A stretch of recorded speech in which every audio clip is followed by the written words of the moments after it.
Baiklah, kita mulai saja. Assalamualaikum warahmatullahi wabarakatuh. Para mahasiswa sekalian dan saudara-saudara sekalian, kita lanjutkan materi perkuliahan yang minggu yang lalu. Sekarang kita masuk ke penyelesaian siklus akuntansi. Ya. Jadi silahkan nanti dari awal ada teorinya, silakan teorinya dibaca ya.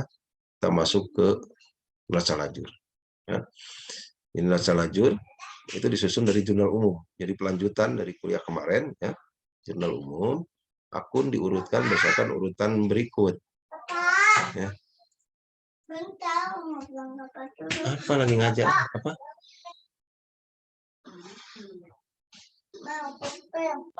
Iya, sobat.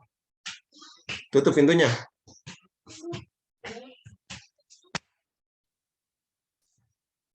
Ya, dari berdasarkan urutan berikut aset ya. Jadi di akun itu ada aset, kewajiban, ekuitas pemilik, pendapatan dan beban. Terus ayat jurnal penyesuaian dimasukkan di sini dua kemungkinan, tangguhan, jadi saldo akan diubah. Yang kedua, informasi baru ya dimasukkan.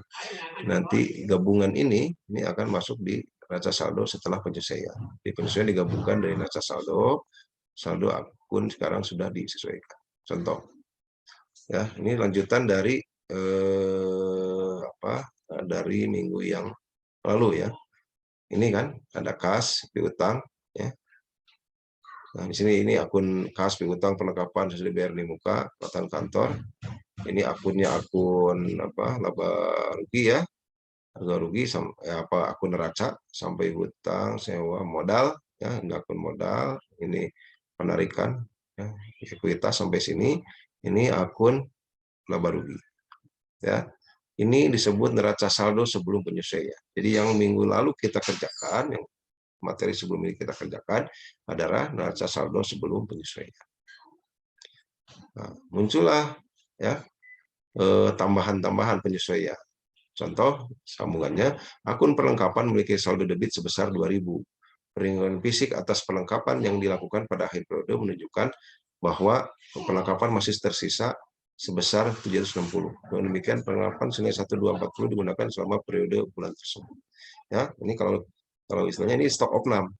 Ya, jadi stok opnam fisik ya, jadi SO itu sekian 76, saldonya 760 ya, stok fisik.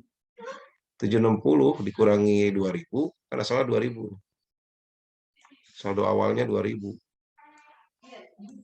Ya, saldo awal 2.000 dikurangi 760 berarti 1 ya 240. Ya. Berarti 1240 itu apa? Beban pemakaian ya. Kan kalau yang sistem penilaian periodik ya, perhitungan biaya atau beban sistem periodik kan saldo awal ya, saldo awal ditambah pembelian atau masuk ya, atau pemasukan atau pembelian purchase dikurangi dengan saldo akhir ya, saldo akhir di stok opnam, hasil stok opnam.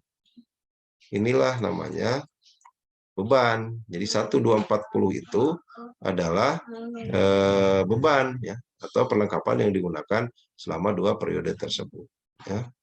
Ini namanya, nah nanti dimasukkan. Ini kan waktu nyusun kemarin neraca lajur ya, neraca saldo itu belum ada si transaksi ini. Boleh ditambahkan transaksi ini ya. Nah, oke, pakai tempe. Ya, nah jadi Ayah kan mau mandi. Di sini kan ada perlengkapan 2.000 ya. Perlengkapan 2.000, lihat di yang awal. Nah, 2.000 ini kita udah tandain. Sana lagi ngajar sana. Pemindah dulu bentar. Nah, 2.000 nah, penyesuaian ya, jadi 1240 kredit ya. Ini kenapa kredit kan dipakai di beban perlengkapan. Jadi gini asalnya, karena asal di persediaan nih ya, ini kininya pelote ya. Ini persediaan perlengkapan ya. Perlengkapan asalnya 2.000 ya. Di sini ada beban perlengkapan atau beban lah, BDP ya, beban. Nah, hasil stok opnam tadi menunjukkan 760 ya, stok opnam. Berarti sisanya, berarti yang nggak ada berapa? 1.240. 1.240 itu beban, berarti dikeluarkan di 2.000 ya, ini dikeluarkan 1.240. Berarti ini kredit kan, karena berkurang. Ini kredit nih, ada di sisi kanan. Berarti ini kredit ya. Debitnya mana? Debitnya beban. Bebannya bertambah, masuk ke sini beban kan. Pemakaian 1, 2, 40. Yang sebelah kiri itu debit ya. Jadi kalau menjurnalnya, jurnal umumnya adalah beban pada perlengkapan. Seperti itu ya, pada persediaan perlengkapan. Ya, ini sudah disesuaikan. Jadi asalnya neraca saldo ini segini ya. Neracanya disesuaikan 1.240 diambil, kredit. Ya, di kredit 1.240, di beban di debit 1.240. Oke. Terus selanjutnya ini ada lagi transaksinya. Akun asuransi dibayar di muka memiliki saldo debit 2.400 yang merupakan pembayaran di muka untuk asuransi selama 24 bulan. Mulai dari tanggal 1 Desember, berarti beban asuransi untuk bulan ini sebesar 2.400 dibagi 24 ya. Berarti 100. Di 100 itu dari mana? Dari 2.400 dibagi 24. Jadi kalau pas 31 pas kemarin itu ada saldo debit ya. Asuransi dibayar di muka. Berarti kalau asuransi dibayar di muka ada di aset kan? Nah, sekarang berkurang 100 karena masuk bulan berjalan. Ya, itu kan 24 bulan, 1.400 dibagi 24, 100 berarti kan? Yang 100 itu masukkan di beban asuransi. Ya, seperti tadi sama. Ya, kita lihat. Nah, di sini kan asuransi dibayar di muka 2.400. Ini kan untuk 2 tahun, untuk 24 bulan. Ya. Nah, di sini nambah jadi ada beban asuransi tambahkan. Beban asuransi. Ya. Beban asuransi adalah 100. Ya. Ini bulan ini 100, lawannya beban. Ya. Oke. Nah, selanjutnya akun sewa diterima di muka. Kalau sewa itu berarti pendapatan, adanya di kewajiban, di pasifa. Memiliki saldo kredit $360 yang merupakan penerimaan atas sewa selama 3 bulan. Ya, dari tanggal 1 Desember, berarti pendapatan sewa untuk bulan Desember adalah 120. Jadi diterima bulan Desember untuk Desember, Januari, Februari kan. Untuk sewa 3 bulan karena sewa diterima di muka. Dibebankanlah untuk bebannya atau apa pendapatannya, pendapatan sewanya untuk bulan Desember adalah 360 dibagi 3 ya, jadi 120. Oke. Kita lihat. Ini kan sewa diterima di muka. Ya. Ini ada di kewajiban. Ya, ini kan utang usahanya ya, ada di kewajiban. 360 ya asalnya. Ya. Jadi Desember itu harus ada pendapatannya. Jadi nanti masuk ke pendapatan ini ya di penyesuaiannya. Ini debitnya penyesuaian, kreditnya pendapatan sewa. Ya. Ini. Oke, tadi ada pendapatan jasa, ada pendapatan sewa. Kalau nggak ada, akunnya tambahin aja, ya, tambahin aja. Bebas kok. Ini juga asalnya nggak ada gitu. Tapi kita tahu kan bahwa pendapatan akun laba rugi itu pendapatan dan beban. Ya. Selanjutnya upah yang terutang tetapi belum dibayarkan pada akhir bulan Desember, totalnya adalah 250. Ya. Upah yang terutang belum dibayarkan, tapi si bebannya sudah ada. Ya, bebannya sudah ada karena akrual kan, bebankan tapi lawannya hutang nantinya. Ya, coba lihat di nacanya ada beban upah 44275. Ya, 4275 ini ya bebannya tetap tapi kita nambah hutang ya. Hutang gaji ya. Loh, beban upah 250, hutang gaji 250. ya, penyesuaian dari debit yang belum dibayarkan, tapi belum dicatat di sini. Jadi nanti si bebannya nambah.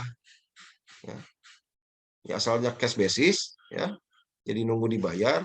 Tapi pencatat akuntansi itu untuk beban adalah accrual basis. Jadi begitu terjadinya transaksi langsung dibebankan. Meskipun uangnya belum dibayarkan, tapi lawannya hutang. Ya, jadi ini debitnya beban, kreditnya hutang. Ya, itu 20.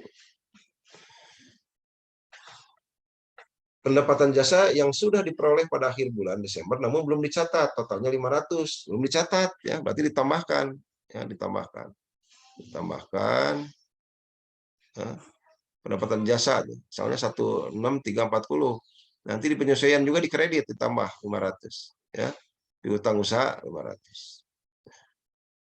Kenapa piutang usaha? Coba lihat ininya, jasa yang sudah diperoleh pada akhir bulan tapi belum dicatat, ya, totalnya 500. Ya, artinya belum dicatat itu uangnya belum masuk, nah, jadi di piutang.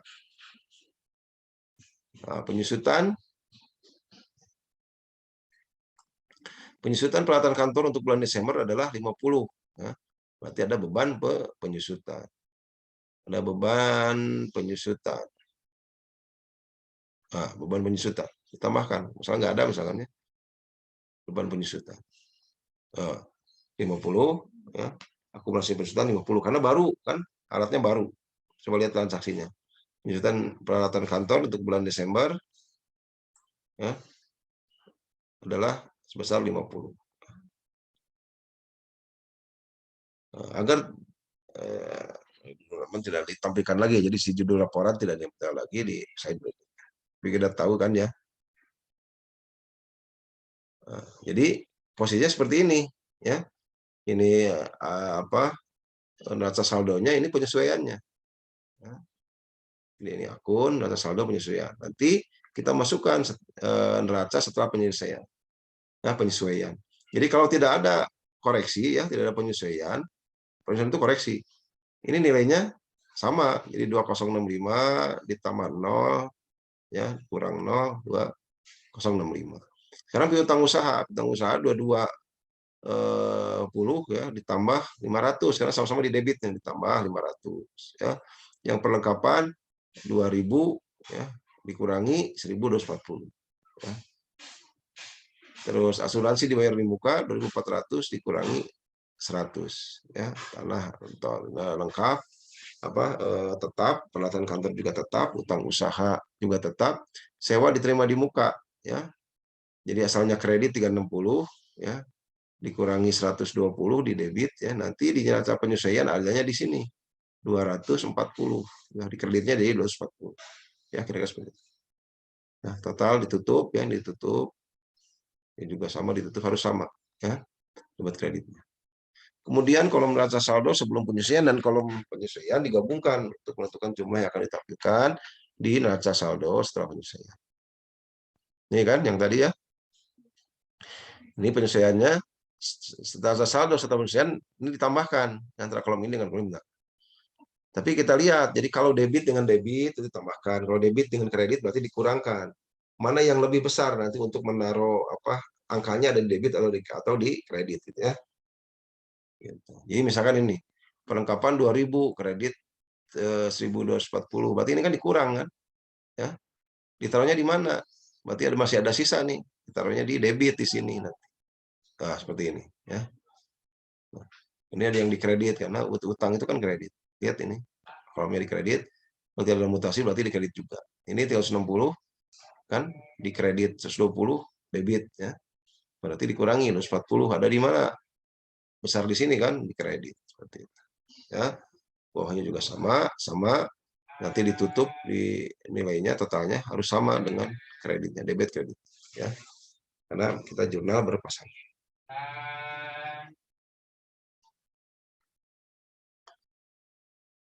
Nah, sekarang neraca lajurnya, ya. Saldo pendapatan dan beban di kolom neraca saldo setelah penyesuaian dicatat ke kolom laporan laba rugi, ya. Rugi ada neraca. Jadi tadi itu kan ada akun laba rugi, ada akun neraca. Contoh akuntan yang tadi saldo aset kewajiban ekuitas pemilik Dan penarikan di kolom neraca saldo setelah penyesuaian dicatat juga ke kolom neraca. Ya.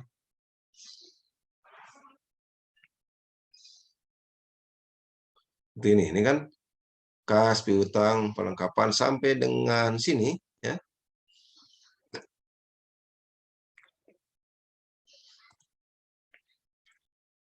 Ini sampai dari kas ini, ya, dari nomor 1 ini sampai dengan nomor 10.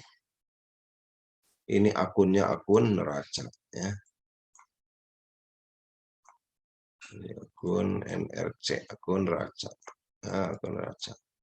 Sementara pendapatan sampai dengan ini kan beban pendapatan. Nah, ini utang upah ini masuk ke neraca, ya. Ini utang upah neraca. Akumulasi penyusutan juga neraca. Neraca. Oke. Yang selain itu adalah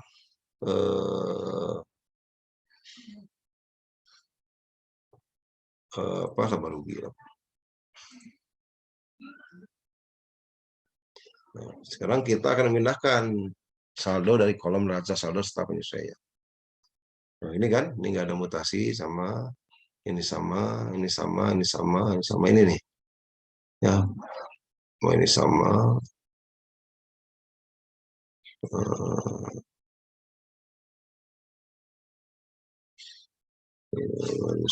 Sama. Nah, ini yang debit ke debit, yang kredit ke kredit, perlengkapan 760. Dari mana? Dari sini, Pak.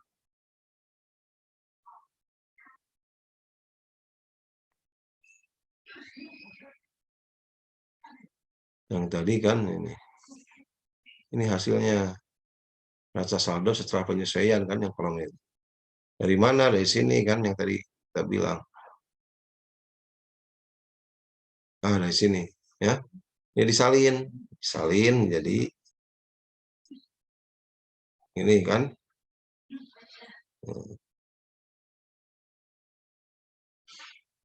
Nah, 4 kolom dijumlahkan.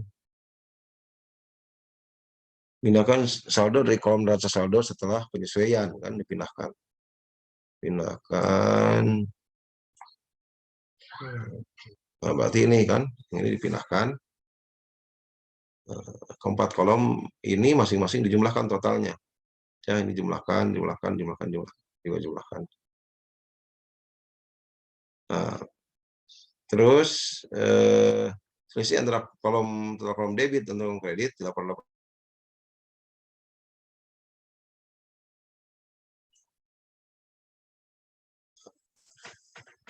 adalah laba atau rugi bersih untuk periode tersebut.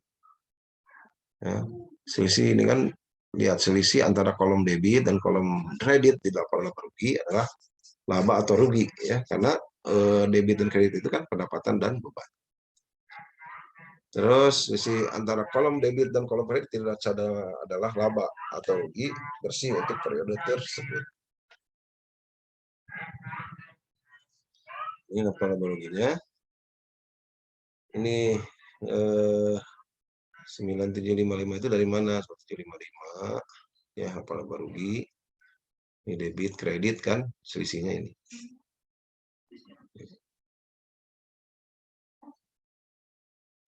9755, ya. 9755 terus 16960, ini kreditnya, ini debit kredit, ya. 16960. Nah, ini sama, berarti 16960 dikurangi 9755. Nah, 7205. Kalau dari neraca,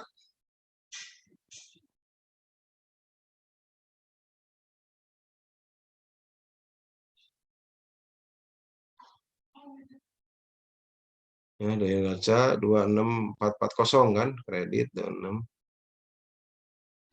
Nah, 26440, debitnya 33645, ya, 33645. Nah, selisihnya 7205. Jadi kalau dijumlah ini sama. Ya, di sini sama nih. Debit kredit ini sama, debit kredit. Ini laba bersih. Seperti itu. Nah, sekarang laporan laba rugi, ya, untuk 20 bulan laba rugi. laba rugi itu satu pendapatan. Pendapatan dipisah, pendapatan. Kalau ada dua jenis pendapatan jadi pisah. Di sini ada pendapatan jasa, ada pendapatan sewa. Nah, terus dikalilah, ditambah jadi total pendapatan. Nah, si laba rugi ini kan adalah selisih antara pendapatan dengan beban. Ya, jadi beban-bebannya dimasukkan saja ke semua supaya terlewat.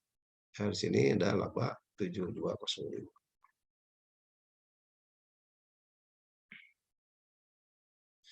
Ini laporan ekuitas pemilik ya. Modal Kriskrak adalah 25.000 ya, dolar.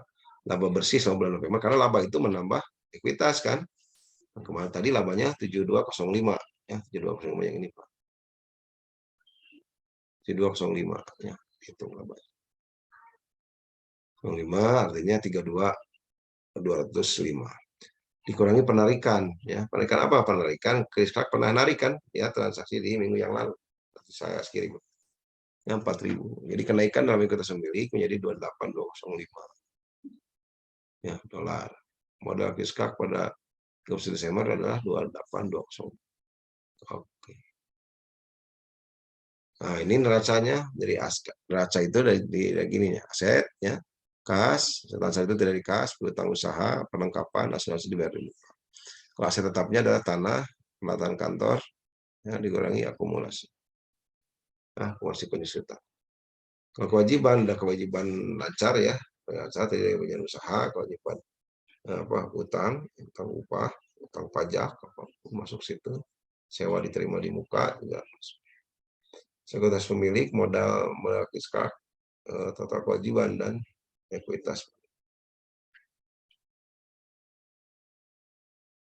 Ini dari laporan ekuitas. Ayat jurnal penyesuaian dan penutup. Ayat jurnal penyesuaian di jurnal pada akhir periode akuntansi. Ya, jika neraca lajur sudah disiapkan, data untuk jurnal-jurnal ini juga terdapat di dalam kolom penyesuaian. Yang pertama ya pendapatan ditransfer ke ikhtisar laba rugi. Ya. Yang kedua beban transfer ke ikhtisar laba rugi, bebannya pendapatan dan bebannya. Ya. Terus yang ketiga laba atau rugi bersih ditransfer ke modal pemilik. Ya, jadi laba bersihnya masuk ke modal pemilik yang di ekuitas. Terus penarikan ditransfer ke modal pemilik.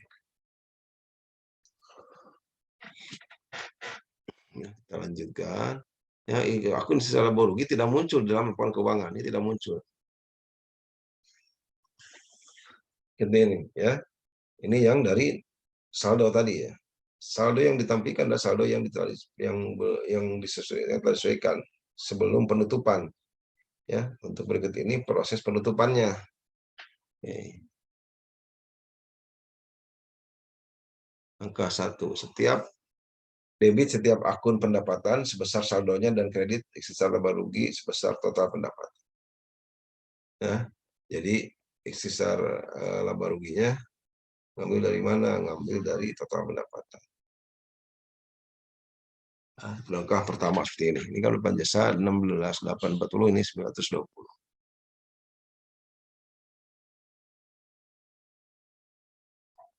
Nah, ini untuk yang beban ya, beban. Jadi pendapatan debit istilah laba rugi untuk total beban dan kredit setiap akun beban sebesar saldonya.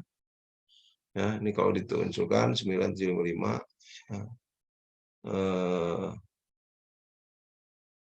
Ini ada 16.960. Modal Kriskrak itu 25.000, penarikan 4.000. Nah, jadi pendapatan jasanya 16.840, pendapatan sewa 120, saldo 120. Angka ketiga debit ikhtisar laba rugi sebesar saldonya. Nah, maksud ini laba bersih dan berkredit modal kerja. Ini kan istilah laba rugi ya, tadi ada 975, nomor 7205. Ya, dimasukkan ke modal. Ya. Masukkan ke modal. Modal itu kan jelas masih ada penarikan. Ya.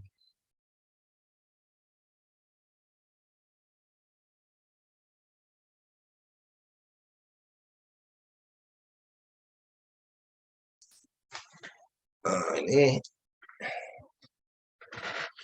yang selanjutnya saldo akun penarikan di debit ke akun modal dan di kredit ke akun itu sendiri. Ya. Jadi kredit ke modal ya, di debit ke akun modal dan di kredit ke akun itu sendiri.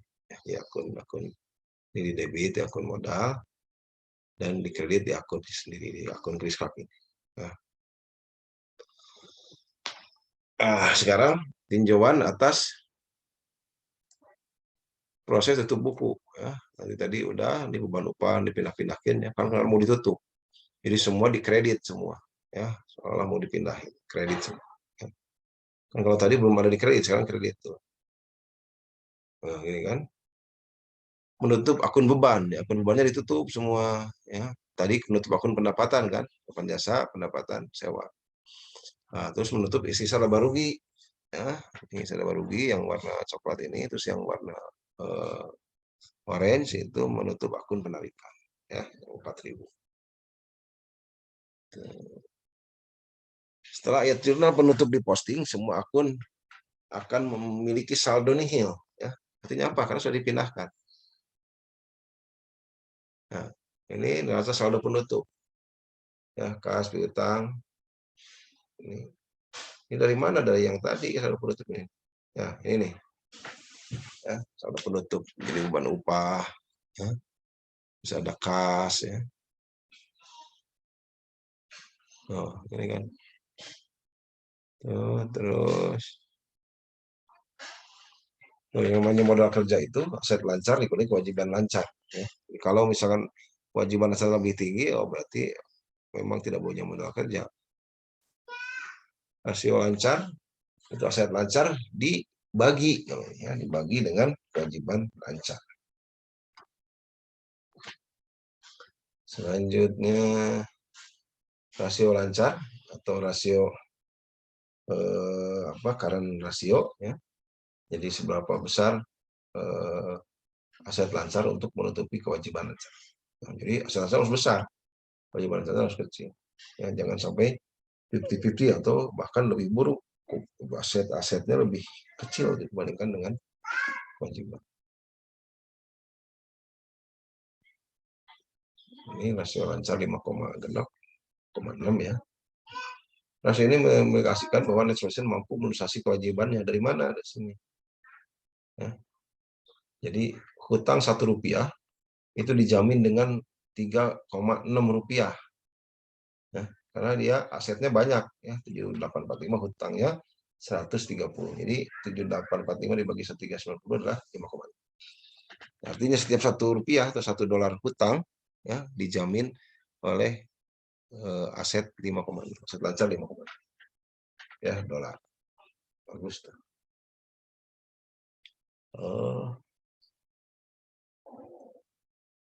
Net solution dapat menggunakan rasio lancar ya untuk membuat perbandingan lintas perusahaan dengan rata-rata industri ya.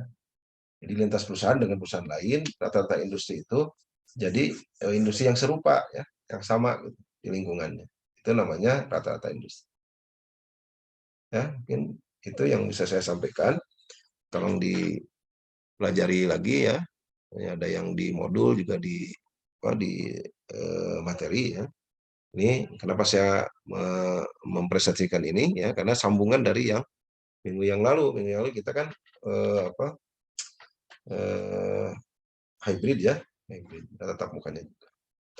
Ya, mungkin itu saja yang bisa saya sampaikan ya, untuk pertemuan kali ini. Tetap semangat ya, selamat merayakan Hari Raya Idul Fitri ya, 1 Syawal 1443 Hijriah.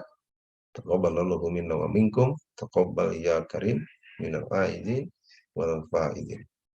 Ya, kami sekeluarga atas nama pribadi juga atas nama rekan-rekan dosen ya, dosen manajemen dari Sivitas Akademika Universitas Indaba. Mohon maaf yang sebesar-besarnya. Mudah-mudahan Allah mengampuni semua dosa dan kesalahan kita. Kita diberikan pahala yang besar ya, di bulan yang penuh berkah ini, hal yang berlipat ganda, balasan yang berlipat ganda dari ibadah-ibadah yang sudah kita lakukan. Demikian, kita ketemu lagi di lain kesempatan. Billahi bisaubil haq.